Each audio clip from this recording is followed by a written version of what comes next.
Hey, hello, good morning, guys. This is Coding with Gautam, and guys, today it's going to be a quick video just covering lossy versus lossless compression.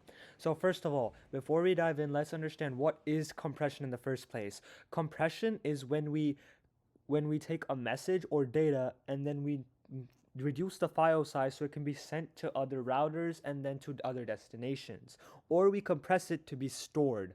So, what we're doing here is first lossless. So what lossless does is when we have a message and then we can see that the original size was 148 bytes and then the compressed size is 148 bytes too. So what this means is that this data is always going to be able to be reconstructed to the original with no lessening in quality. Same for images. If I send a very important document over, I want to use lossless compression because I want the quality to be the same because it's a really important document. Whereas if it was just a screenshot or just a normal photo, I would most likely use Lossy because it is not that important and a little lessening in the pixel quality would be okay. So we can see that the byte size remains the same. So let's check for understanding. So what is the most important quality of lossless compression? So it can always be reconstructed back to the original and the data is transformed to usually make it smaller. So the reflection is the author is preparing to send their book to a publisher as an email attachment. The file on the computer is 1000 bytes, but when they attach their file to the email, it's 750 bytes.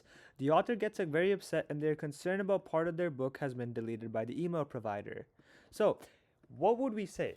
So, we would say that the file underwent compression to make the file be sent faster rather than sending each component.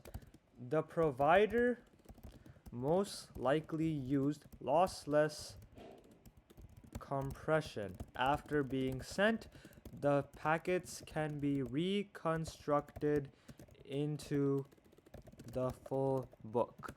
So that's basically how we use lossless compression in our life. Now let's go to lossy compression. So lossy compression.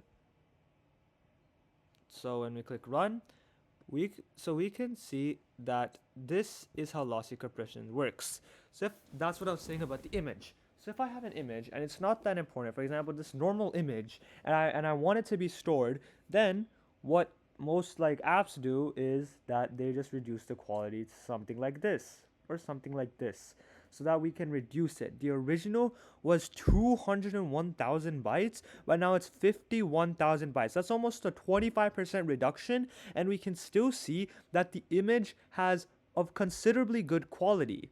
But on lower quality devices, we might go even lower. But for now, we went from this to this, not very considerable damage to the image, but we reduced the size by 1/4. So not important information, and when storage is less, people use lossy compression. So let's run this, and like I said, we can see depending on your preference, we can see what is happening. So you've been given a new cell phone with a 2 GB data plan. You plan to use your phone for text messages, image, videos, and music. Which of these categories are best compressed using lossless? Which of these categories are compressed using lossy? So we can see that text messages are pretty important. So we would say text messages be characterized as lossless as they are important and need to be referred to, while images, videos, and music, if not important, so videos and images, if not important, should be characterized as lossy to maximize storage. And music, like we've seen, when we go from analog data to digital data, we already undergo lossy compression. So, since music is not that important and you have limited storage, you have to trade off, and you see that we use music as lossy compression because it already underwent analog to digital, and it is not important. So, this is a quick lesson between what is lossy and what is lossless compression. Thank you guys for watching. Don't forget to share, like, and subscribe. This is Coding with Gautam, and I'll see you next time. Have a good day.